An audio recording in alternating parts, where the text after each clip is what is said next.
we deserved a little time off after the marathon sprint that were our previous two episodes. They had the mind flayer. They brought the mind flayer back. It's like,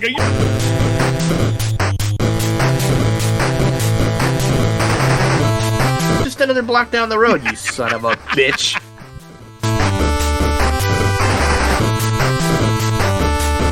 But wonderful game, Warhammer 40k, Chaosgate, Demonhunters. Can you fit any more words there? He responded right away too. He must be ready after his long break. It's amazing. He knows what he's doing still. He must have had himself a nice bender. Now he's ready to get back to it. Hello, everybody. Welcome back to the Retro Reds Retro Gaming Podcast. It has been quite a while. It's episode 88, and I am Al. I'm Nick. Yeah, it's been nuts. There was a lot of stuff going on in my personal life. Many of close friends and people in the community are aware my mom passed away unexpectedly in early April, which sucked. But I've got a really awesome family and awesome friends and a good support system. But so obviously up until now, I just hadn't really, between being there for my kids and my family, it just, this hasn't been on my mind. But I still miss it. It's a lot to deal with. But then also, I kind of realized last week too, like this is a big part of fun in life for me. It's just us having our usual work lunch break like we used to. Mm-hmm. And I definitely missed it. And really, we deserved a little time off after the marathon sprint that were our previous two episodes. Right. Let's talk about that for a second. If you all remember our previous episode, we finally got the big get that we'd been dreaming of forever. We had a beautiful hour-long chat with Richard Garriott. How fucking fun was Richard? that was an awesome interview. It was so fun to do, and like the hour just flew by. But I felt like we were able to get most of everything that we wanted in. Pretty much everything. Like I went through the sheet afterwards. I'm like, I cannot believe we got through all that. I mean, hold on, beer time. Beer clock. There were things I would have loved to have gone into a little deeper, mainly around like the EA acquisition. It would have been interesting to hear his thoughts on that. However, I think we were all having so much fun, Richard included, when he realized that you and I were also very big fans of his explorer career. Oh yeah, and adventure career. And for those who tuned in, I think it was like the week before we recorded with Richard was when they found the Endurance Shackleton ship. Mm-hmm.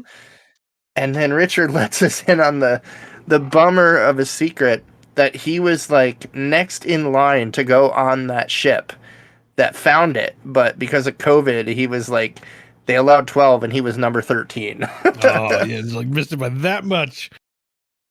And we definitely felt for him because like he went into it for a little bit, but like that was his hero. Like Ernest Shackleton is his hero. He had a model of the Endurance on his desk. He was, telling us as he pulls it down. But that was fun. And then literally 2 days before we talked to Richard, we had a 2-hour sit-down, amazing hangout with David Homb. Indeed. The guy that played Don in Phantasmagoria. My God, that guy could not have been nicer. Like, it's so funny. Like I always call people like brother, a friend, and like he's kept in touch. I get texts from him. He's like, dude, check out the review of my book. He's like, I got, and he's like so happy he did the show. Like I appreciate anyone that listened and went out and actually bought his book, Awake I Dream. Because he messaged me right away, and he's like, dude, I just sold 40 copies of my book. And I was like, you know what? Awesome. Like, that's really cool. So, whoever listened and checked that out, I really appreciate it. Like, David was so thrilled, and just, we had a lot of fun. We had a lot of fun with David. And he keeps in touch. I love it. Yeah, that's awesome. Richard, understandably, haven't heard from him since. Yeah, he's quite busy, I'm sure. He was like leaving right to another interview too after he finished up with us. Yeah, it was pretty wild. So much fun. That was fun. I could definitely feel like we're definitely on a time crunch here. We got to make sure we end at this it's hour. Like, boom, go. Oh man, that was great though. That was definitely a highlight of our podcast adventure so far. Great times. But what have you been up to, man? And then I get to really get into all the gaming and stuff I've done over the past 2 months. Oh, right. That was a good thing about bereavement time. Holy fuck, did I game the shit out of myself? Well, it's I'd say it's been a busy month, a lot of work for me, but at least I had a little reprieve, able to go up to PAX Boston, PAX East. Oh yes, I missed it this year. I was actually gonna go even to a work function in early June up to Boston in Cambridge to our office, but with Abby still unvaccinated, I just can't do it. Like I told my boss, like everybody's cool with it, but I just until they get that below 5 vaccine, like oh yeah, I just can't do it. But yeah, I missed you all at PAX this year. It looked like a blast too when you and Kyle got there. That Thursday, and it was like empty. Oh yeah, that was the thing. Walking in Thursday morning, it was really uncanny, and like we knew it would be a very toned down PAX. It's actually bigger than I thought because I had seen things from like PAX West. Who was it? That would have been last year, I guess, where it was like abysmally small. And to be fair, I mean it was right in the middle of things, and I think the vaccine had just started to roll out. But it was just like it was just way too early for anyone to really want to do anything. Yeah. This one though, like tons of indie people there. In terms of indie games, I should say. Yeah, that's what Kyle said. He said it was just rich with indie stuff. I mean, you remember 2 years ago at 2020 where they had like a section in the middle which was the indie set. That was fantastic. Yeah. It was like PAX Discovery, or I forget what they call it, but basically that was still there. But then like every other aisle around that was just more indie titles because none of the big three obviously showed up. Microsoft, Sony, Nintendo. It must have been awesome though. It actually was because again coming in it was like. I don't want to say it was eerily quiet. It wasn't like you could hear a mouse fart type of thing, but it was noticeable that you could walk in and we're like. It's not as noisy as it usually is, and usually more in the sense of like the like thumping, mob noise, mob noise / booth noise, / all this stuff. The other. Yeah, Microsoft demoing Mixer and an entire crowd of ravers cheering. Exactly, like that wasn't there like through most of like Thursday, Friday. Like once we got into Saturday, like you started to get at least kind of that roar of the crowd, because that's obviously when it's the most crowded. But yeah, it was just like it was very different. It was a lot more, I say intimate PAX, and it was actually kind of nice because again, it was still a masked enforced event. Okay. Because it was a little quieter, we actually could hear each other. Because like one of the things we were thinking is like, man, we're gonna be yelling at each other just to like hear anything. Oh yeah, I remember. But you actually could have a conversation with your mask on, and like we actually walked up to like several booths, and like the developers would come out. It's like, oh yeah, we it's like this is our game, that and the other. That's my favorite part about PAX, man. Oh yeah, is hanging out with the indie devs. I think for next time we got to. I was like thinking of it like a day before. I'm like, oh man, this would be a great idea, but we got to get some business cards or something that we can hand out. Just thinking that. I was just thinking that. Yeah, next year. Sorry, go ahead. No, yeah. Like next year, next thing we go to, you try and get some business cards for the retro rents, and that way we can. Oh yeah. Hand them out and maybe even set up interviews. I didn't want to do this round because the thing is like this entire PAX had a very odd theme, I guess, unofficial theme. I would say is that almost everyone we had talked to or wanted to talk to us, and it's like, oh yeah, it's like we got this game, blah blah blah, and like there's one where actually we're talking like to the lead creator, and they had like several titles in work, and she's like, yeah, we got several things in the work, and I can't talk about it right now, but soon. It's like great. And it happened but it happened continually, like even at the there's the Gearbox man, which is like that would be like the big tentpole event. And we went to it, it's like, okay, we need some sit down time, this would be perfect. And it was also our way to kind of gauge like how crowded is this show going to be, because it was Thursday. But the Gearbox event is always like super crazy crowded. Yeah. And I'd say the theater was only like half full. There was plenty of room, and you weren't never felt like you're smashed into things, so that was Right. nice. Now, granted, they've already released Tiny Tina, so that would have been their big tentpole game. Like last time, I think was it 2019? They were announcing Borderlands 3, so it's like, okay, Yeah. what could Yeah. they possibly really announce? And they had a few things. They teased again, going back to the theme of like it's coming soon, but we can't talk about it. They did tease the collector's edition of Homeworld 3. Oh, that's right. You sent me a Yeah. snap of that. Yeah, dude. It's like, ooh, yeah, it's like, ooh, Homeworld 3's on the way. Yeah. But they said like, but they didn't have any trailer to show, and basically, Randy Pitchford's like, yeah, it's like, this is coming soon. Look for like the trailer in the summer, and we don't have any dates.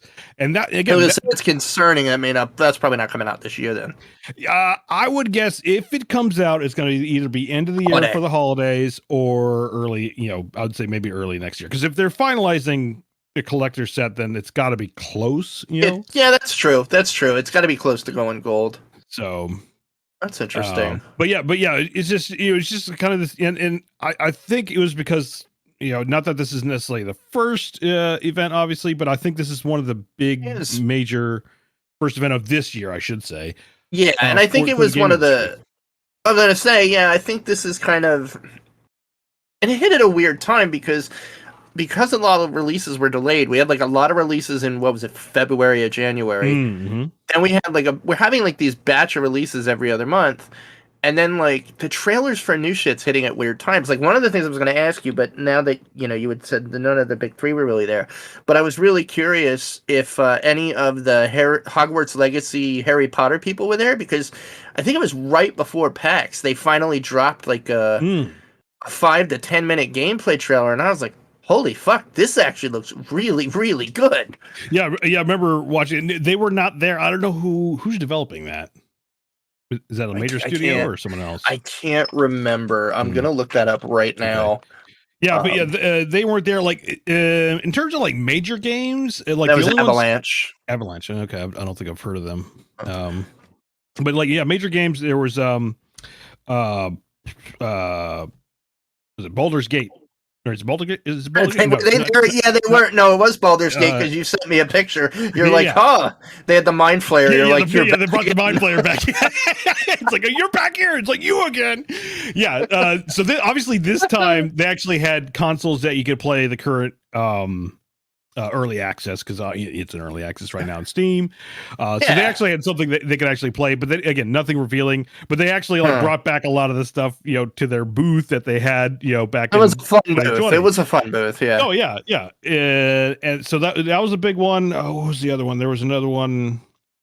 Did you see any of our pals? I say our pals because they're our next big interview, and I feel like we'll be friends with them at some point. They're my favorite publisher, man. Devolver Digital. Do we get any Devolver weirdness? Yes, there was a Devolver Digital booth. We kind of stepped through it fairly fast. Nothing really jumped out at us per se. Did they show up Carrion too? No, I don't think I saw that there. No. Oh, never mind. Yeah, no, they teased that last year. Never mind. I just want Carrion too. Yeah, right. I didn't realize there was going to be a 2. Okay, now I have something to look forward to. Oh, they teased it. I don't know how likely, but yeah, I mean, that was also kind of the other half. Like nothing, albeit it was awesome to see all these indie titles. A lot of very small games or kind of quick pick up put down games. Nothing really jumped out of me as like, ooh, I really want to play that one. That's gonna be the next Valheim or Few things jumped out at me. V Rising, which is actually going to hit early access really soon. Okay, and it's a really interesting kind of Valheim survival looking game, but it's like Diablo ARPG with base building, and you're a vampire. Really? You got to check this out. I hadn't heard of this until today. V Rising. Okay. I watched some IGN trailers on it. It comes out next week on early access. I'm like, I got to play this. This looks really good. That one that's actually also coming out next week. And I'm holding out hope because all of the hands-on previews have been really, really good. Vampire the Masquerade Swansong. like an actual RPG in the Vampire the Masquerade universe, modern day. 3 different characters from 3 different vampire casts, and there's like different skill trees, and it's like the vampire role-playing game. It's like some conversation based and then skill based. The Masquerade and Hunger. It looks awesome. It's not like, it doesn't look like oh Christ, Blood, whatever I can't think of the name now. Vampire the Masquerade Blood. Travis, he'll know it. Bloodlines or Bloodlines. Thank you. It's not like a Bloodline style RPG where it's like, it looks closer to a Telltale game with a lot more interaction. Maybe more like Detroit Become Human, but even more so than that. There seems to be more interaction, more choice, and character building. So it looks good. Highly recommend everyone take a look at it. That hits next week. But the one thing that really stood out, Kyle wound up reaching out to me. If y'all didn't catch it, Nick and our old co-host Kyle kind of went together and hung out at PAX this year. Kyle went in my stead. No, he was going to go anyway. But Kyle gets in touch with me. That new Teenage Mutant Ninja Turtles game looks awesome. Oh my god! He did good. mention that. I wasn't able to get around to seeing it, but he's like, yeah, it's just like the old classic, 4-player, kind of building off of that legacy. It's that, which looks amazing, and then right after PAX, they announced like I don't think it's the same game because I think what Kyle saw was new, but then they announced like a collector's. It's basically every TMNT game pretty much ever made in one package, like either remastered or re-released, right down from like the shitty Nintendo game to the actual arcade game, like an arcade file, then like Manhattan, what is it, Manhattan Project, Manhattan Heist, or Hyperstone Heist. Like it looks awesome. Like it's just a re-release of, like you said, that classic 4-player beat 'em up, and it looks great. That one definitely stood out to me. But to your point, I think that's all I can really remember from PAX that I kind of walked away with, like, wow. So I don't. The only thing I feel like I missed out on was hanging with you guys. That's what ended up being the better event, because like we ended up hanging out, and like I'm kind of hoping maybe in future PAXs that they have it this late, because it was actually nice with the warmer weather. I bet anyone who's been to Boston knows that like Boston in early spring / late winter is still bitter winter. Cold. Yeah. It is still winter. And Nick, that son of a bitch, makes you walk everywhere. Oh, it's just another block down the road, you son of a bitch. Well, this round we were like, because we were able to actually see almost everything on Friday. And, right. We went, and we did a little bit more Friday morning, like the first half of Friday morning. We were like, you know what, let's go out and tour Boston. So we went out and, saw the U.S.'s Constitution, I'm so old jealous. Ironsides, that was there in the port. And then we decided, like, let's walk back to the hotel. Yeah. On the Freedom Trail, and you would have basically brought us, pretty close. The problem was we were on the last quarter of it, and like looking at the map, we were like following the red light. All you got to do is follow the brick trail. Yeah. And we ran into construction, and this bridge is like shooting at the red line. Well, they shot the red line in two directions. We're like, well, which way? We're like, let's go to the right, and so we follow. We end up going to the end of it. And we're like, we're at the end of Bunker Hill. We're like, well, screw it. We're not walking another 2 miles. Let's call an Uber. Oh, that's so funny. Yeah, Kyle, God love him. He goes, Al, you got to come next year. I need my beer buddy. We can go out and have some beers. I'm like, yeah, absolutely. Because he doesn't get to go out much. And he was saying, he's like, Kyle and I are boys. And I'd say out of our crowd of friends, we're the main two that'll go and crack a few beers. And he was like, man, it's like, you got to come next year. We can hang out and have some beers. We're talking about maybe bringing the families. And I'm all about that. But I said, like, we still got to do a boys' night out. Like, the 3 of us go out and get some.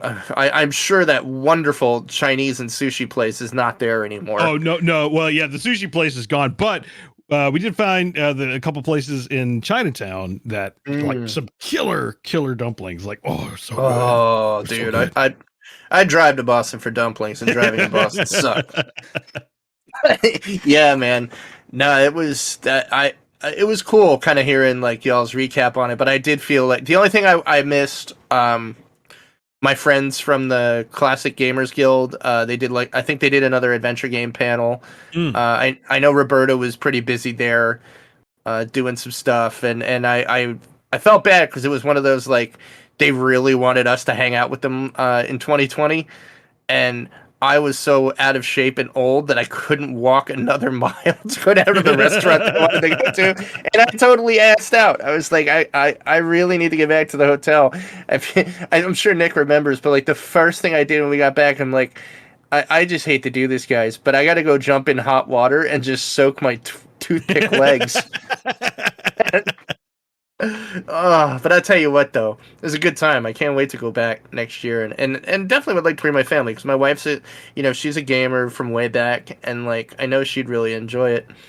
But yeah, so there was PAX, and then a ton of shit has come out since we freaking did this last. Yeah, several times I think have come out, haven't they? Oh man, I want to say Warhammer 3 was in February, right? Yeah, that was well, I think it was March. I think it was either end of February, early March. It was early March, yeah. Yeah, that dropped. That's been a lot of fun. I've kind of stopped playing because I kind of made my way through the campaign, and that's about it. But yeah, the campaign's all right. Like I play those games for in Warhammer 2 it was Mortal Empires. In this one it's going to be Immortal Empires. But what Mortal Empires was in Warhammer 2 was basically the combined maps of Warhammer 1 and 2, the world maps, and then all the factions, all the DLC, whatever you bought, you could play as any of them, and you would start in their location, and the goal is to go through their faction quests and take over the world. And they're doing it again with Warhammer 3, which is going to be all the factions, all the DLC from all three games, whatever you've bought, and then all three maps slung together, including the Chaos Realms. That is when I'll be playing the shit out of that game. The campaign, and I'll be honest, like even in Warhammer 2, didn't really hook me all that much. Like it's okay, but to me, the bulk of fun in that game is when you're doing like pretty much the freeform Mortal Empires. You have a quest line that you could follow to get like powerful items, powerful troops, and a leg up on the other factions. But it's basically up to you, how you want to conquer or form confederations and all that. So I'm waiting for that. Let's see, what else have I been playing that came out in this time? Oh, so if you remember, this came out, I think, in December initially. It was like beta or early access. Then they kind of kiboshed it, did a couple more betas, and let it bake in the oven a little bit more. But Vampire the Masquerade Blood Hunt, the free-to-play battle royale. Have you checked this out yet? I have not had a chance to check it out yet. So that went full release, I want to say either late March or early April. And it is, again, I'm not super into PvP, but you probably gleaned by now, I do enjoy the Vampire Masquerade setting. It is a really solid free-to-play battle royale. There's, I think, 8 or 9 different archetypes of vampire to play as, and you have a mix of like you get guns, ranged weapons. It's all modern day, but then like different melee abilities, different vampire superpowers. There might be a vampire that can go invisible for 5 seconds as long as you don't attack, and there might be a vampire I want to say it's the Ventru vampire who can can do marble skin, and you're invulnerable for like 3 seconds as long as you don't attack. Then there's like the Bruja, who are, the more fisticuffs, aggressive vampires that just do a Ryu fucking fireball punch halfway across, the street and slam you through a wall. But then, like, there's mechanics where there's mortals running around that you can feed off of, and they'll have different humors, like they'll be melancholic or choleric or whatever, and each will give your vampire class a specific buff. And you could stack it up to like 3 times for each buff. And like as long as you can sneak around and feed while the red gas closes in, you can get more powerful and more powerful. Mm-hmm. And then as you kill the other vampires, because that's the whole goal. It's like all out war because the anarch vampire has died and people are vying for position. And as you down other vampires, you can walk over and in the game lore call it's diablerize them, where you just pick them up and you basically feed until they are dry, they disintegrate to ash, and you get their powers. Mm. Uh, it I don't know. I actually never checked. I don't think the powers transfer, but it definitely again gives you more buffs. And like any other battle royale, the goal is to be the last person standing. Right. But there's tons of ways to progress, tons of quests. It's got a battle pass like any other game. If this even remotely sounds interesting, highly recommend checking it out. It's free to play. It's very fun, and they do it right. Like it's like obviously the pay stuff's all cosmetic, but there is enough variance. There's tons of different weapons. And then there's like grades of weapons. It's almost kind of like Diablo Looty, where it might be a rare set of dual pistols or something. And it's just done. It's done right. It's done really well. Highly recommend it. There's a bunch of exciting stuff coming for the game. So I kind of play that as my pick up and play. I've been enjoying that. I got back into the Legend of Heroes Trails in the Sky series because it's not just a great JRPG.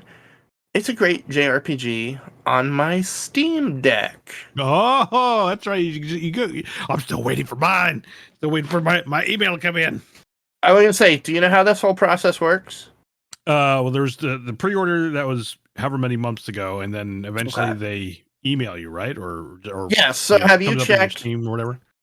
So have you checked if you go on the Steam Deck page for Valve and you're logged in with your Steam account? It should tell you what quarter you'll get your email. Yeah, I think I looked at it. I think it's Q3 is what I'm slated for. Okay, I was a Q2er. Obviously, I got it about 2 weeks ago, 2.5 weeks ago. Oh yeah, so it's Q3, July through September. Yep. So again, once it hits July, check your email, check your spam. Let me tell you when mine came through. Maybe that will be consistent. Like, I'll actually give you a time of day. I don't know if they did several a day or if they just do at a certain time. Like, what's the subject of it? Is it please confirm your purchase information for Steam Deck. In my case, Steam Deck 512 gig. What it said. Yeah, please confirm your purchase of Steam Deck. Gotcha. It comes from no reply at Steam Powered. Mine went through on Monday at 1:04 p.m. So I think they generally send a lot of, and that would be what 12, 11, 10 a.m. Pacific. So basically, once it hits July, check that email, have alerts, set alerts on it, because once the email hits, you got 48 hours. Oh, is that what it? Oh, so you got to make sure you actually respond in time.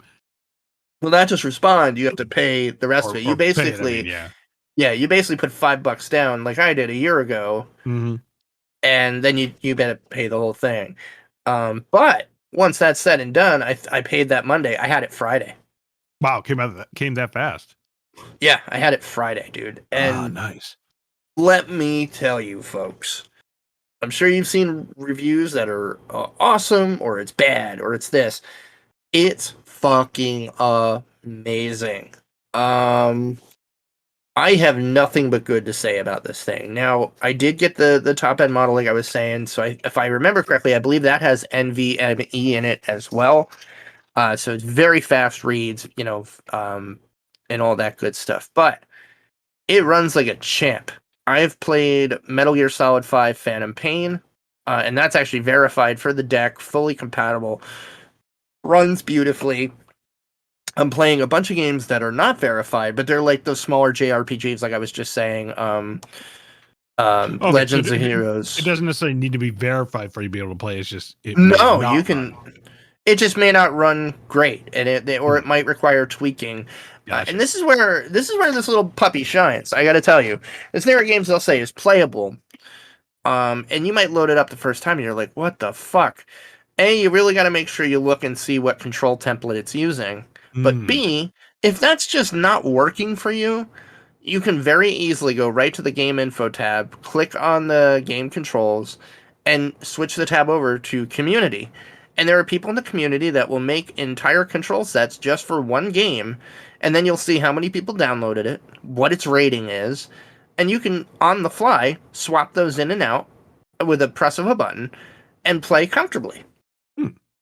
The one game I haven't tried that I was like looking so forward to playing, but even now, like, it would work. I just don't know how fun it would be. Because again, there's 2 thumbsticks, 2 bumper buttons, 2 triggers. Then below the triggers, there is 2 pressable buttons, and then 2 pressable buttons below that, which are spaced out enough that I've never accidentally hit them, which is a problem with actually a controller that I have where I hit them all the time. Then it has 2 touchpads below each analog stick that you can use as a mouse. Right. So I haven't played games like RimWorld. I was saying before I got it, I can't wait to play RimWorld on my couch, and now I'm like, I could. I just don't think it would be as fun as I thought it would. But I've been playing like the Final Fantasy Pixel remasters, other games that are pretty beefy, and like Witcher 3 runs with no problems. I understand that's an older game, but we're talking handhelds, and it's got top resolution, ultra graphic settings, and it runs beautifully. So again, I would say, if you were on the fence about it or you're not sure, it is 1000% worth the grab. I've pretty much been playing my PC on my couch, so to speak, ever since I got it. Like just hanging out, sit with my wife, or I'll throw on a game, and then one of which we're going to talk about actually came out today. And I had no idea about this game, never heard of it, and Nintendo mentioned it in their indie showcase, and now it's on like PC, Nintendo, Xbox, PlayStation. Fuck it, we'll talk about it now. Soundfall. Have you heard anything about this? Not a thing. What is it? It is an ARPG with a Diablo-style loot system, plus rhythm game. And it's like a shooter ARPG rhythm game. It's amazing. Like, especially on the Steam Deck as a handheld game, just sitting on the couch. The music is incredible. And I've only gotten to like board 3. And it's got like Mario Brothers style world and world maps with stages. And each stage is a different song. And from what I read, I think there's over 150 songs in the game. Wow. And these aren't just like chiptune bullshit. Like I'm not super into EDM, but like I said, I'm 3 songs in and I'm fucking hooked. I have been humming the one song all day. As soon as we are done here, I'm going right back to my couch to fucking bump my head and shoot my gun to the rhythm of bum, bum, bum, bum. It's like, and I think it was, how much? I'm just going to check really quick on the store. I want to see how much this was. $25 if you get it right now. And the amount of content that's in the game, the loot system with all the different guns and the way you use them and how you fire them and how you have to do this in the rhythm to the beat. There's a metronome on the bottom of the screen for people that don't have rhythm, just like me. It is one of those games that is just an out of nowhere, holy shit, this is amazing. I cannot recommend it enough. Like, I never knew about it till today. It came out today, and it's all I want to play right now. Nice. That and, as usual with Warhammer 40k games, the horribly named but wonderful game Warhammer 40k Chaosgate Demonhunters. Can you fit any more words there? Have you heard about this one? No. Okay, so this came out Thursday. Oh no, wait, is this the XCOM one? Tuesday. Yes. Okay. Yes. That's how I know which one is like. It's like I couldn't tell you if the name is like is it the XCOM one? Yes. Okay. Yeah, yes. I have heard of this. I heard it's really, really good. Dude. All right, for everybody listening, many of the games, like right now, Games Workshop is really awesome about letting developers use the Warhammer licenses. That comes with a double-edged problem of, especially with the Warhammer 40k games, some of them just suck. And some are just usually mediocre to good. Like one of my favorite RPGs, which has like a 70 on Metacritic, which I don't understand, is Warhammer 40k Inquisitor Martyr. I play the shit out of that game, and it has like seasons like Diablo. If you like Diablo, you'll probably like that. It's Diablo and Warhammer 40k, but they're usually like they're okay, like half decent production values. It's kind of like bargain bin games most of the time. This one is like, holy shit, this came out of nowhere. It's another one I knew nothing about. It plays in some ways better than XCOM strategically. Um, it's hard. I've been playing it on easy, and if you get cocky even for a second, you're gonna get your dick bitten off by a Nurgle spawn. But it has all the things that make XCOM really appealing. You can customize your entire squad and their names, and you recruit more soldiers. You have a ship in space, and you do the upgrades. And there's like monthly, it's a campaign to stop the plague of Nurgle, who is like this, evil plague god in the 40k universe that just spreads viruses that kill people and then turn them into his minions. And so you're traveling to different star systems, stopping this plague on these worlds, and then researching about the plague and how you can, turn it to your advantage. Again, very, very XCOM, with quite a few different character classes. But what I love is the production values in this game, man. Like they put the love in. Like if you throw a grenade, right? It's one of my favorite ones, and I've probably seen it 100 times, but it still looks great. It zooms in on your grenade, and it's not just a generic cutscene. Like you see the map that you're on, the world that you're on, and you see it like as it's flying through the air, it goes slow motion, like zoosh, zoosh, zoosh. And then it's got a lot of 40k has like Latin words and symbolism, like Veritas is like my grenade has truth written on it, and then. It blows monsters up, and if they fall off the ledge, they're dead for good. Like, there's a lot of really good things that this adds to the XCOM formula. And it's like, if you even remotely like XCOM style games, even if you don't know Warhammer 40k, gotta pick this up. Worth a look. Yeah. There's even ship-to-ship combat, which I haven't been brave enough to try yet. Have not been brave enough to try it yet, but it's I'm curious how that works, because that was always something that, I mean, I say it wasn't in XCOM. Like the way it was in XCOM, it was basically you pressed the button and it kind of like rolled the dice on your intercepting a spaceship or something, and then you went to the battle map. So that's interesting that they have an interactive. I have no idea how it works, because like your ship is your base. And again, if you know the 40k universe, these ships are these massive gothic monstrosities that are bigger than most, cities, sometimes even countries. And like you do upgrades to your guns, your shields. From what I read, you can actually avoid ship combat entirely if you want to, which makes me wonder how hard it is. But no, and again, this both this and Soundfall are unverified on the Steam Deck. Like, there's just a question mark. They haven't had time to test it. Played both. I played both on it already. Runs beautifully. No problem. Well, I've heard it was in the last month or so, like a ton of verified, or games have been verified now. Over 1,000, and they're doing a lot of like heavy lifting of like, obviously it's already out, but it's like they're continuing to like, let's get more games verified and supported on those things. Like, that's great. Well, and it's pretty much daily. Like, that's the wild thing, because like if you go to your library, right, you can see your entire library, which in mine is over 1,000 things. But then you can tab over to Great on Deck, and the only stuff that will show up there are games that are fully green check marks. Like, this works as if it was made for the Steam Deck. That list has been growing by like 5 to 10 games for me, like every other day.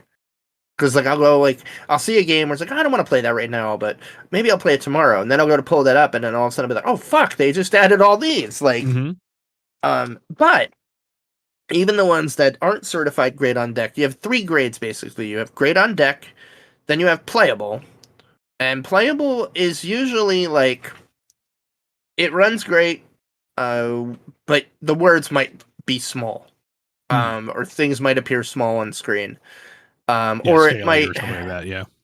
Yeah, or like the mouse cursor might appear, or blah blah, where you have to kind of work with a different control scheme. Like I was actually bummed at first because I couldn't get Inquisitor Martyr to work right, and I even downloaded different control schemes and blah blah blah. And then I actually like read a little deeper, and what it turns out to be is in the PC version, you have to specifically go into the options of that game to enable the controller, which then will switch the entire interface around to work like a controller, and then the Steam Deck works wonderfully. But before I switched that over, it was like I had to use the touchpad to aim the mouse cursor so I was facing the right direction so I could use this. Because I'm like, this ain't fucking playable. What are they talking about? So I was playing that. Grim Dawn also rated playable. I actually played start to finish on the main quest over the course of the past 2 weeks. I never actually played through that one, and again, I love Diablo style games. That was awesome. Out of curiosity, can you either direct plug in and be like, is there any USB inputs, or even there Bluetooth inputs? There's Bluetooth to connect like a keyboard mouse. I don't know why I'd really want to on such a small thing, but is that possible? Yes, and yes. Oh, okay. Yes, it does Bluetooth. I don't think, and I actually have it out charging, so I don't have it right here in front of me. I don't think there's a USB input. I could be wrong. There is an SD input if you want to add more SD storage. I did know, there was that, if you wanted to expand whatever storage was like on board, or what was it? No, the NVMe is like the largest portion of it, but you can use the stick. But you can expand it. Yeah. With an SD card. Yeah. I would say if you're gonna do it, and you have the money, do it right. Get that top end version so that not only do you get the... that's the one I went for. It's like, I'm not going to joke around with this. Yeah, no, you don't want to fuck around. You get the top end version, and it comes with a really nice carrying case, nice microfiber I did cloth. See that in like the unboxings. It's like, wow, that is actually really nice.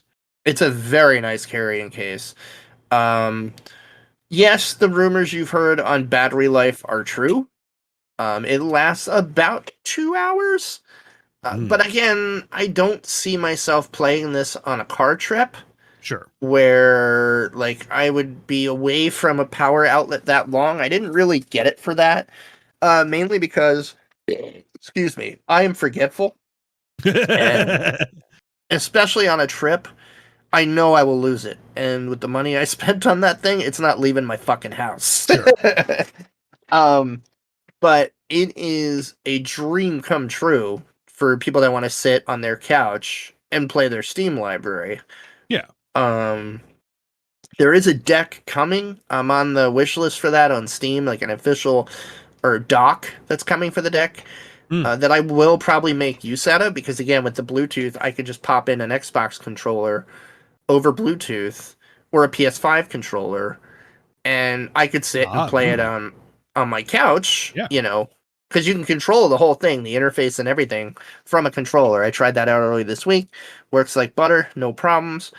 Smooth as butter. So, as far as I'm concerned, Valve killed it. Like, this is the best hardware I've ever bought for anything, be it computer, video game console. Like, it is my new favorite thing. Like, one of my stupid gripes over the past few months has been, I love those Final Fantasy pixel remasters that they did from like Final Fantasy 1 through 6. 1 through 6, yeah. The originals, but they were only available on mobile and PC. Like, I couldn't get them on my Switch, couldn't play it on my Xbox. Mm-hmm. Those games I'm going would be perfect for the fucking couch. Guess what? They run like a dream on the deck. Boom. And there's a lot of stuff like that I play. A lot of the older retro games, like I said, Legend of Heroes, Trails in the Sky. I can finally sit out on my couch and play that and like just relax and chill. The speakers, beautiful little speakers on this thing. Oh, really? Ooh, very powerful too. Like, I had it like halfway up, and my youngest daughter was like, "Can you turn that down?" When she was going up to bed, I was like, "Sorry." Come on, Dad. And my wife was listening as I was playing Soundfall. She's like, "What are you playing? That's good music." The music at Soundfall is incredible. But like, there's not a single thing about the Steam Deck that I can say is a negative. In my case, at least. I know a lot of people don't like the battery life, But again, for what I'm using it for, which is it will never be far from a power outlet, it's a dream come true. Like, it runs beautifully. I haven't run into like hardware that or a game that really taxes it. Like, it's a monster. Monster. I can't wait till you get yours and we can like compare notes on our library. I still have all these games unplayed.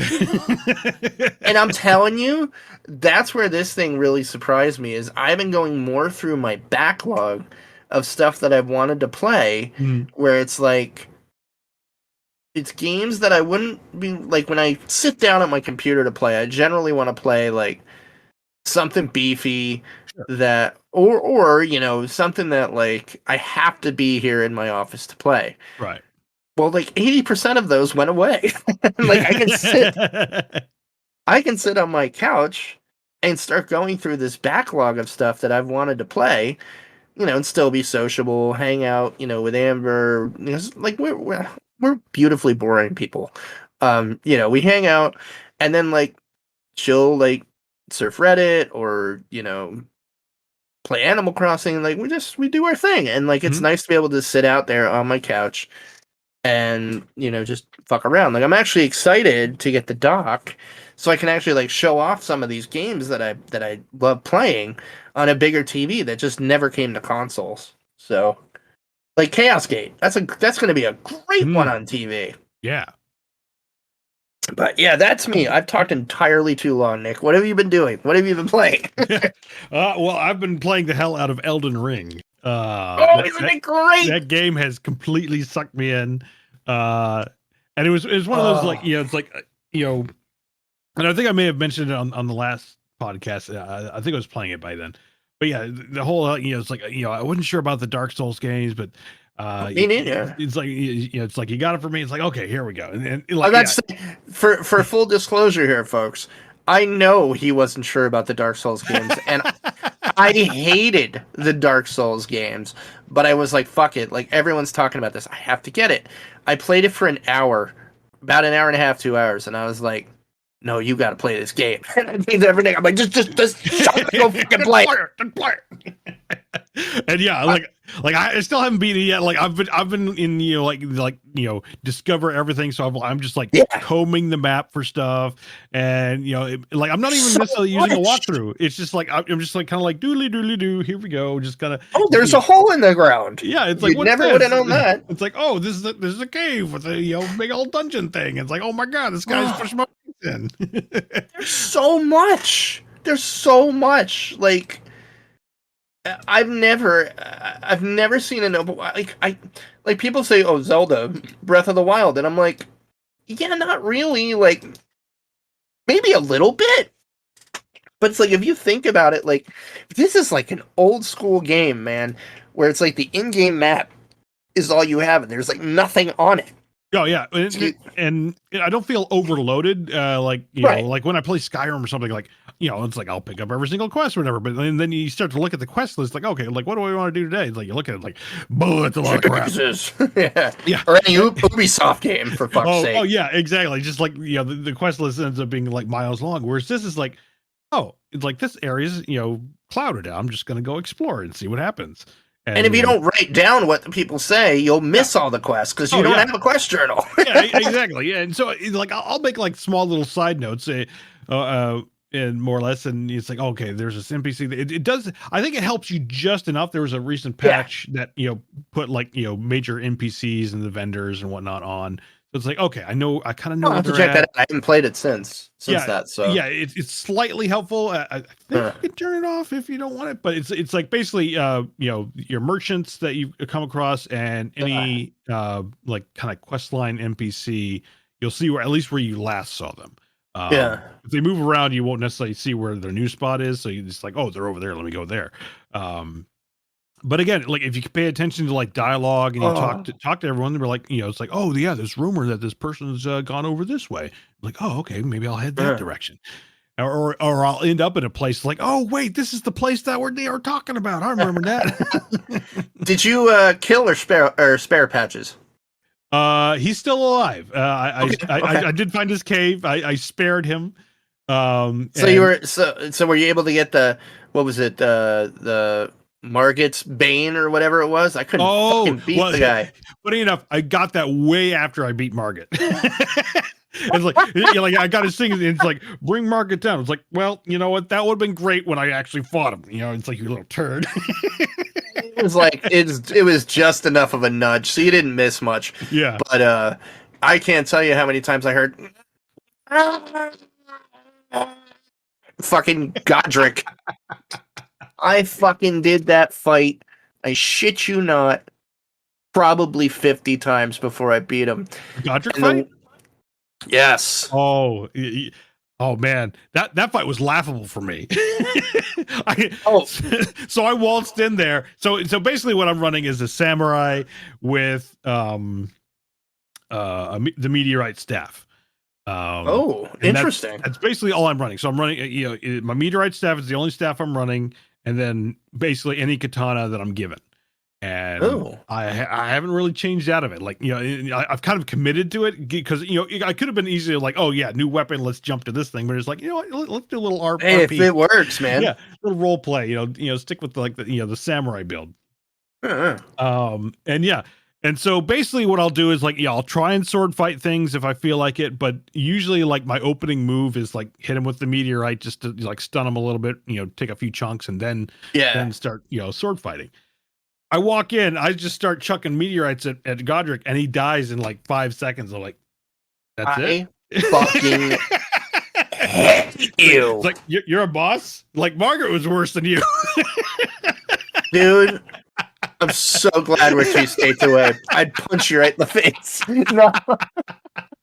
So, I'm probably punishing myself, but I'm doing like a Braveheart barbarian kind of build with a giant claymore. Oh, nice. Okay. And I got a really awesome upgraded sword, and it's great. But it has great reach, but you still got to get up close and personal, and that's what I was doing with Godric. And so I had to fight all 3 phases of him, and got him down to where he's like basically in the dragon stage. Mm-hmm. And I had the Phantom helping me out, and he basically devours her almost immediately in that 3rd dragon stage. And my wife is watching. And my second to last fight with Godric, I got him down. I could have thrusted my sword and finished him off. And I just mistimed my roll just wrong, and he kills me. Oh, no. Because I got I got aggressive. I'm like, I just got to go fucking thrust at him. And I ran in, and I hit it too late, and he killed me. Oh, no. And Amber goes, you got cocky. I'm like, oh, fucking damn it. Like, I got so mad. Yeah. There have been other fights where it's like, it's like, okay, time to go aggressive. And then it'll be a move like that where it's like, I just get too greedy. It's like, oh, if I can get one more hit. And then they wipe the floor with me. It's like, I got greedy. But I think what we're both getting at is it's really hard. But it's fair. Yes. And I think that's why I enjoy it because, some people are like, oh, you gotta be masochist to keep me up dying like that. It's like, for me, it's like, it's a learning experience because each fight is somewhat unique. Like they all, not necessarily all, but, it's like some of them share similar move sets or, attacks or, spells or whatever. So if you've seen it like one place, you're like, okay, I know what that spell does. Like, this is what I need to do to either avoid it or mitigate the damage. But it's like, they'll have, a whole, a whole handful of moves that they can then, supplement. And it's very much like, if you're stuck on a fight. And that's the other thing too. It's like, I think a lot of people like ram their head against a fight thinking like, I'm just going to keep doing this and it'll eventually work. Yeah, exactly. It's like, sometimes you just need to level up or find either a better weapon or more importantly level up your weapon. Like that's huge. That's such a huge thing. Like loving yourself up is usually I'd say better on like the vitality, which is your life bar, or stamina and or mana, strength. Depending on mana, your depending on what kind of character you're running. And the other stats, like while helpful, like at least from my perspective, it seems like at least doesn't make much of a difference from the physical perspective. I think if you're running a more sorcerer build, then your stats are a little bit more important on that. Yeah. But definitely for any kind of physical weapon builds, like it's really more important that your weapon is leveled up versus yourself. Oh, totally, man. Totally. Yeah. That makes all the difference. And like, but that's why I think you and I are enjoying this game a lot more than the other Dark Souls games. Was you just didn't have that choice. You had to keep running, kind of the same place. You didn't have a world to go explore. Yeah, it was Excuse me, more linear, wasn't it? In the others, much more linear. And I think that's where they hit the masterstroke with this game. Although I agree with Brandon Sanderson, the author, and many others. I have no fucking idea what George R. R. Martin did for this game. I don't think he did much of anything. But I will the storylines where everyone's ending is a terrible ending and everyone dies, because that must be it. It seems like everyone I try to help dies. But like, I don't think I've ever played a game with such a massive, beautiful world to explore. And like, I feel like a lot of games try to do that, but like, you go explore that corner that looks cool and nothing really happens. But like in this game, I feel like it was like 9 times out of 10, it's like, oh, holy shit, there was something sitting here that's really helpful. Or this led to something I had no idea that was there. And like, oh, it's this whole big thing. And like, I have still not explored every inch of that world. And I mean, granted, I haven't played in a few weeks, but like, that was all I did for about a month straight when it came out. And, I was map painting, man. I wanted to go and get all the stuff. Like, I've just never had so much fun exploring a world. Like, I don't know, man. Like, it's one, like, I had to take a break from because I had to replace a controller. That's another story. But it was another one where it's like, I will be coming back to play this game for probably like months, easily months, if not to a year or two, because there's so much, and like people on the internet are still finding shit that's like tucked away that like someone else hasn't found. It's a massive world. It's an interesting world. Like, wouldn't you agree? Like, it's just interesting. Yeah, like the things, if you dig into it, like there is, I say, a lot of lore, but you really have to go and find it. Yeah, find it. Yeah, it's not going to be presented to you. It's not on a silver platter. Like it's in those tucked away areas, and even like those dungeons and whatnot. It kind of comes out even in like merchant notes and things like that, and just simple shit. Yeah, and I'd say like the game reward, at least the way we're playing it, rewards you for exploring. Like there's plenty of like things around. It's like I think people have gotten, speedrunners have gotten to like 5 minutes or sub 5 minutes. That's fucking insane. Have you watched one of those yet? No, not yet. I kind of do want to see like me, dude. Like how do they do it? How do they do it that fast? That's got to be insane. But again, for like the explorers, like it's like if you go out and like take the time to explore the region, understand like the enemies and like the regions and what's going on, it's like there's actually a good bit to dig into. But you just got to go find it. It's not even like it's not like, oh, gotta go find this collectible on on this little corner and branch of Mountain Doom. It's like, no, it's literally. Like, it's like literally what it must have felt like for people exploring the Americas in like the 16 and 1700s. Like, oh, look at that crag of rock. I wonder what the world looks like from up there. Right. And oh my God, there's a castle in the distance. Well, let's pack our bags and check it out. Right. Like, it's a masterpiece. Like, it was another one that got a perfect 10 on GameSpot. Kotaku loved it as well. I have to agree. Like, as far as I'm concerned and as games go, this is about as close to perfect as you can get. Like, at least in like the old school sense of the shit we grew up with. Yeah. Like the difficulty is hard. Excuse me again, sorry, but not necessarily, not so much artificially, but also not to specifically prolong the content of the game. Like, there is more content, and it's not necessarily in your way either. Like, some of my hardest fights have been in like those side dungeons that the optional shit. Yeah, all the options. Like, you want the harder stuff, like go find those. Like, because like, oh my God, Godric notwithstanding. Fuck you. like all the more I'd say mainline and like definitely like this is the storyline area. Bosses haven't been too bad for me. It's like it's usually taken me a couple tries to like get down the fight, but I can I say more or less easily move forward through them. Whereas the side boss is like I will die like 20 times plus, and it's like okay, like this guy's going down, and I'm gonna be there for it. It's a wonderful game, and like the characters are interesting. The ones you run into, like I love it that round table area. Now that I'm forgetting the name because it's been so long. I think it's just round table hold. Yeah, that's what it is. Round table hold. Like I love the Smith. Like I want to learn more about him. Yeah. Mm-hmm. Like, and that's what I love about this game. There's nothing in the game that says you need to learn more about him. It's just the dialogue I've had with him, and he's sitting there and he's like chained to the wall while he's like making these weapons. Like, I want to know why he's cursed. Why is he there?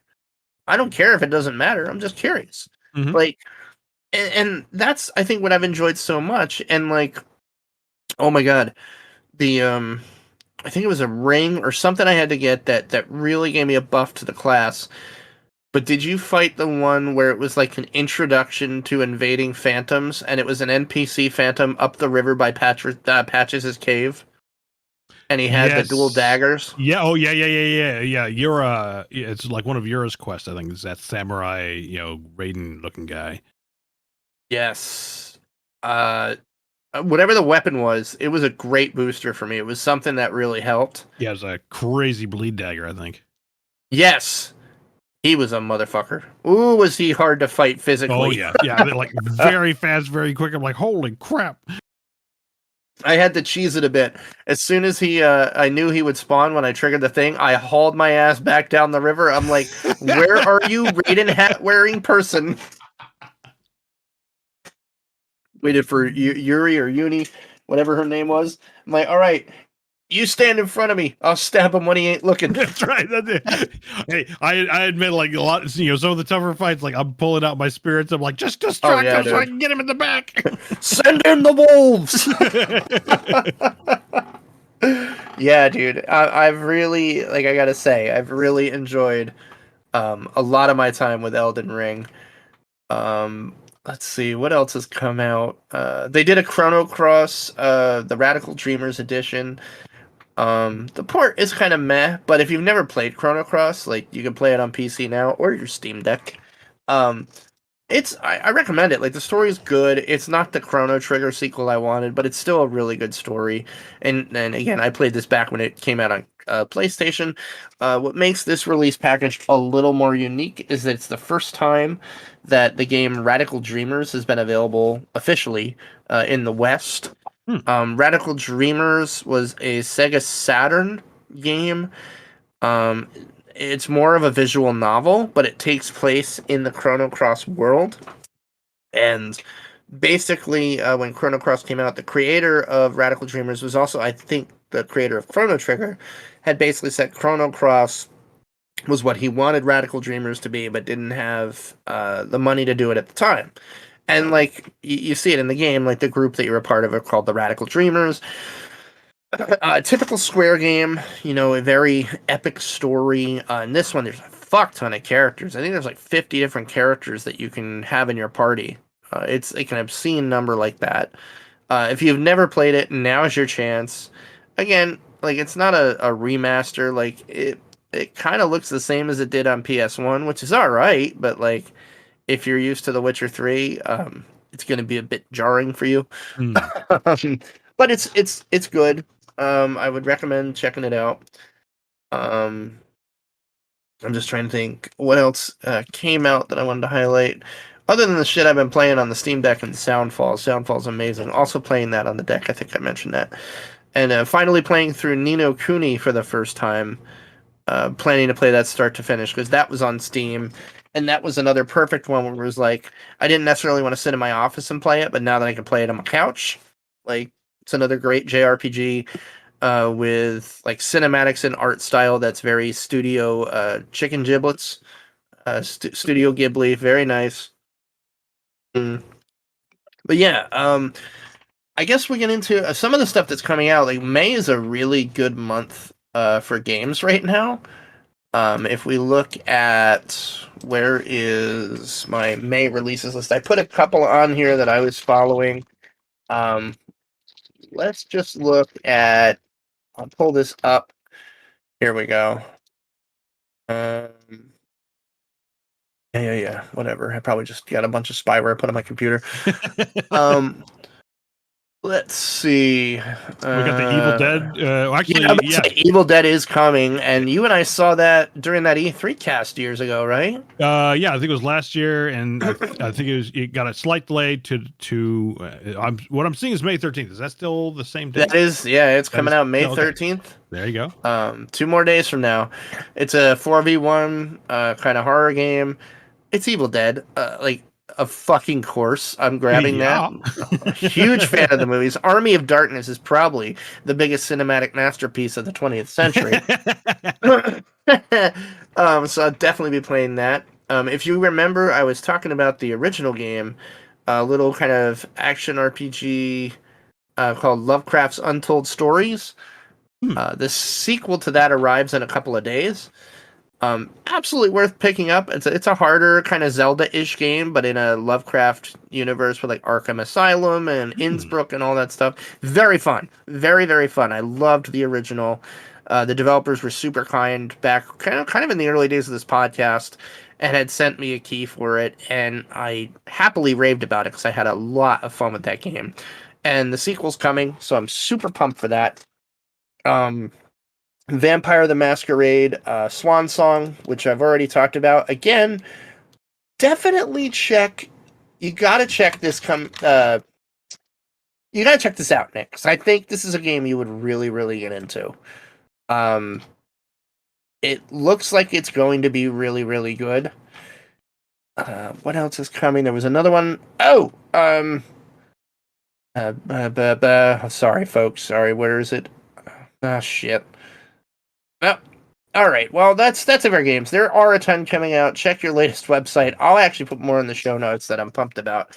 But before we kind of get towards the end here, Nick, we have to talk. Hold on, I did see one more that's coming out at the end. Sniper Elite 5 comes at the end of the month. Yes, that was it. I forgot that one. I'm definitely looking forward to checking out. I enjoy those games. Are you into those? Yeah. Oh yeah, it's like nothing more satisfying than popping Nazi balls with a bullet. Especially when you aim it just right and pop 2 sets of Nazi balls. Plus the guy that was ducking behind them for whatever reason. And I guess this one, this one has a PvP thing now going on, I think.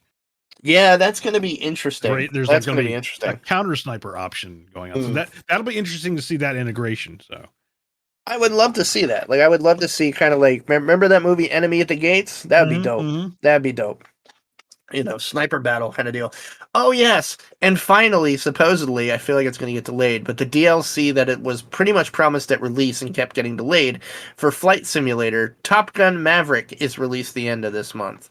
Oh, because now the movie is finally... yeah, that was like they were constantly waiting for the movie. Oh, is that what it was? Yeah, it's like that's what it was. I think like the DLC was ready because they advertised that way back. Like when it released. Like I want to say, almost 2 years ago. Like, well, they teased it. And then they talked about it last year. It's like they couldn't really talk about it. It was just like, it's like we can't really say anything until the movie, gets its release date, because I think it's the whole like it was a license like tie into the movie release. Yeah. So obviously now it finally releases at the end of the month as well. So it's like, I may have to reinstall that. Oh yeah, me too. And it'll take up 3/4 of the space on my Xbox. Of course, yeah. But we have to talk.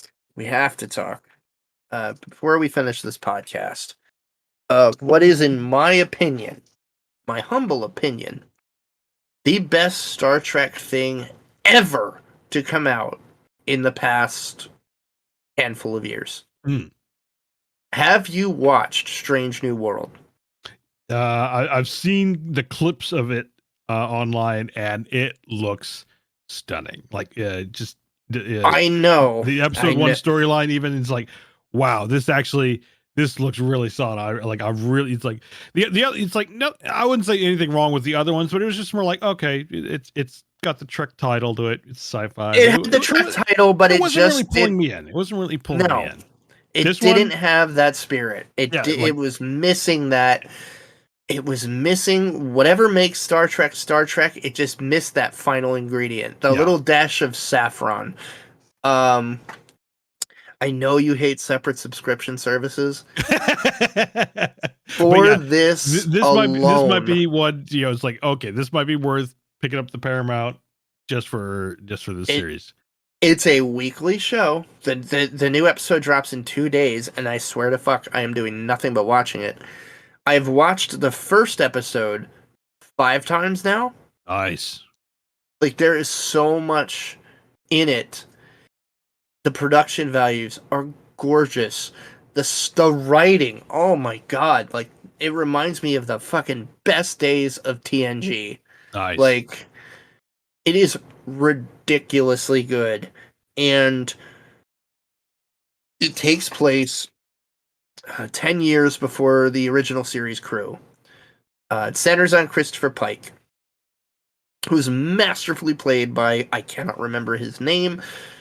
Like is it Anton something? Yes, Anton something. He might be, I'm not even kidding, and it's only been 1 episode. He might be my new favorite captain. Well, I will say, like, the Discovery season 2 with him, like, that was actually, like, because just season 1 Discovery is just like, I was just like, okay, maybe. But like season 2, it's like, okay, this is actually pretty good. And then I'll have to watch that. Then he had to get off. Well, I won't spoil it too much for you. It's like, Discovery. He has to get off because obviously Discovery ends up going to the super far future. Well, and that plays into the first episode. Yeah, and I did like, I saw that kind of like tie-in clip. It's like, oh, that's clever.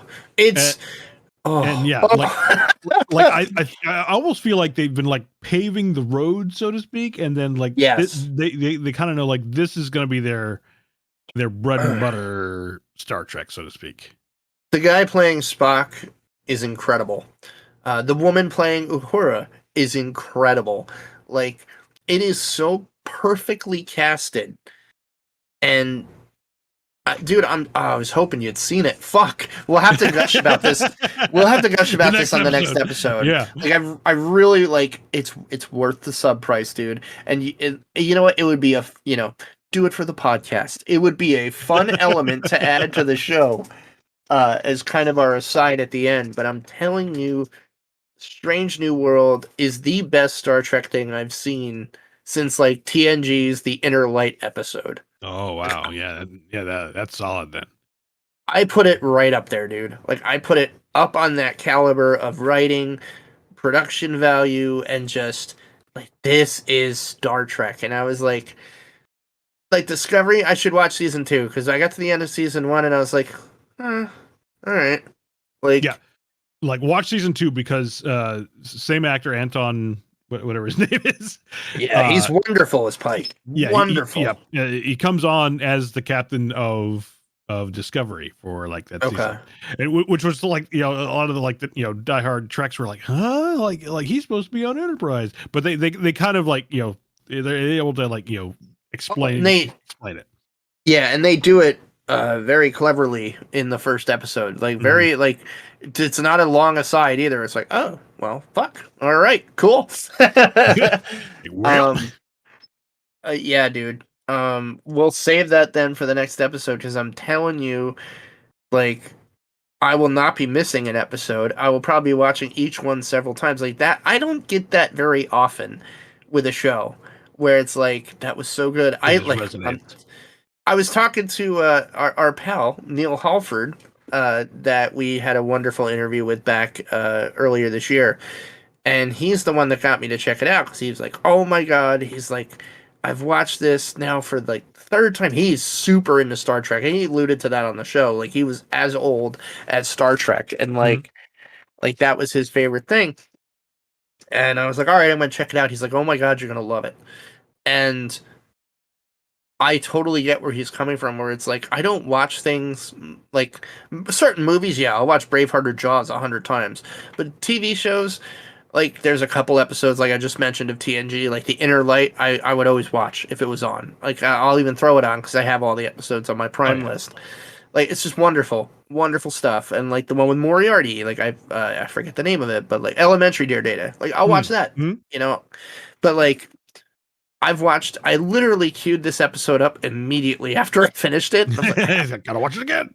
I have to watch this again. Like it was ridiculous. Like it's gonna be a fun ride. Like if the writing caliber is as good or better than the first episode, it's the best Star Trek thing possibly ever. Yeah, like I'm seeing a lot of like rave reviews about it too, so just I think that's generally a good sign as well. So yeah, we'll see. But that will, I think, sadly bring us to the. Although, wait, I feel like I've talked. Did I forget anything else you've been playing, man?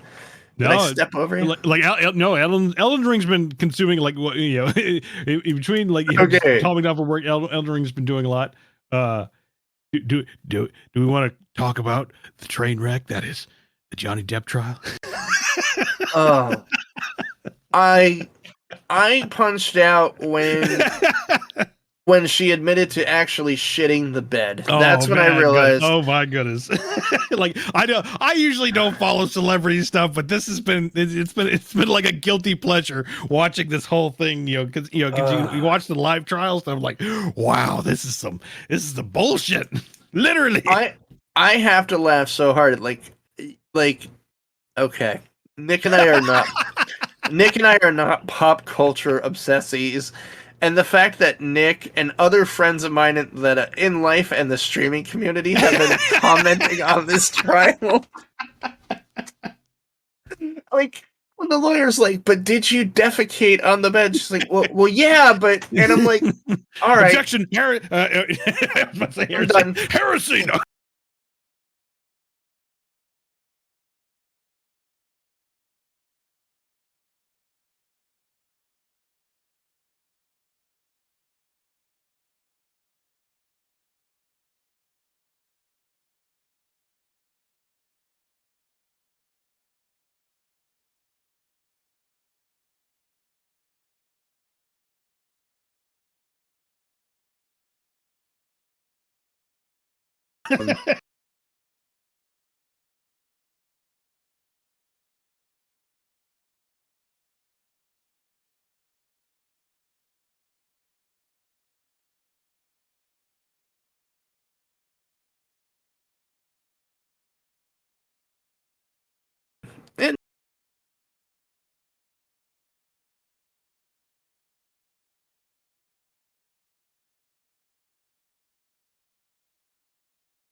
And being morning weeks ago.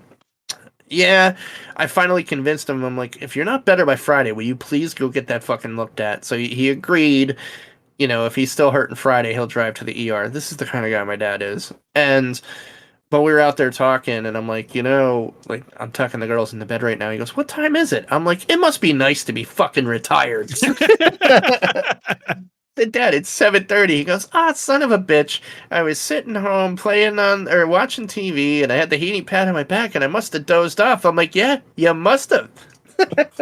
I have to bust his balls because Nick's known me since college days. My dad was one to bust my ass if I slept in past 10 o'clock. Like, oh, what's up, lazy guy? Oh, did you have a late night? So, my dad gets up every day around 11 in his retired life, and I'm like, oh, what's up, party hard, piece of shit? But it's been nice in that regard, and but yeah, I've just been playing a ton of games. And eagerly awaiting the next Star Trek episode. But I think that will conclude the episode. Nick, make sure you wrote down to check out, what was it, V Rising? V Rising, I got it right here. Yeah, check that out. That's going to be an interesting action RPG with a cool couple of twists. Oh, and then fucking Co-Carnage, who I really need to stop watching because he's horrible for my wallet. I've been checking out Keplerth. Yeah, Keplerth, like Kepler and Earth mixed, Right. which is a mix of RimWorld and Terraria. Hmm. Very interesting.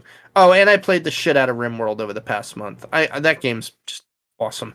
You played that, right? Oh yeah. It's one of those like super. I say chill. I mean, obviously there's some combat in it, I guess, but Those raids are a bitch if you have it on the right difficulty. yeah. But it's like one of those chill builder games, possibly one of the best modding communities I've ever seen too. Amazing mods for that game. If you haven't dove into that, Nick, like playing RimWorld, you're dabbling in crack. You hit that mod scene, you're going straight to heroin. Oh no. It's that community is wild. The amount of stuff they've added to that game or modded to that game is wow. It's beyond epic. Like I've never seen a modding community like that. Just click on Workshop and I'll catch you in a week. But all right, all that in mind, yes, it's been a while, folks. It's great to be back. I'm planning again, as long as family can stay alive on me. I hate to sound so droll, but no, I'm planning to get back to this regularly, at least bi-weekly. It's been really great to hang out and chill and talk with you, Nick. It feels like it has been forever. But yeah, this will wrap up episode 88. Nick, thank you for the PAX recap. That was definitely fun. I'm glad I don't feel like I missed too much. Maybe you're just being nice to me. No, like I would say, I say it was great to get out. Like, I think this is my first event in 2 years, really. I mean, really, since I think PAX 2020 was our last since we went, hurrah. So it was nice. It was nice to get out and do that. But you really didn't miss that much at PAX. But I'd say I would think by next year. Hey, I'll be there. That'll be one to. That under 5 vax. Yeah, I would say that under 5 vaccine better fucking be there by then. Yeah, no, right. It's not by then. Come on. I mean. Well, she'll be turning 5 within a year and a half, so. Oh, well, there you go. One of two will happen first. One of two will happen. But, yeah. Other than that, folks, we hope you enjoyed this episode. Like I said, it's great to be back. Check out Soundfall. Nick, I don't know how that would work in the streaming situation or how they're handling that, because it's music. Like if it's DMCA, maybe a no stream. But, oh my god, if you want something fun to just chillax and play tonight, god, is that a good one. But other than that, folks, great to hear from everybody. Thank you, I want to say very, very much so. Thank you to everybody, friends, family, my podcasting friends, family community that also reached out, when folks heard about my mom passing away.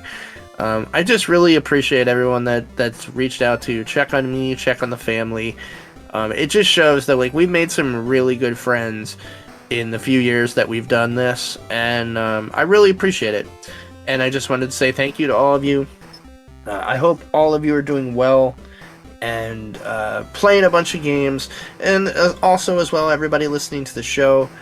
There's so much good stuff coming. I know it's a crazy world right now, but at least we have some great games to look forward to and play and enjoy, and we have that luxury, unlike many in this world at the moment. So enjoy that, enjoy the peace of that, have fun together, play games, and don't be dicks.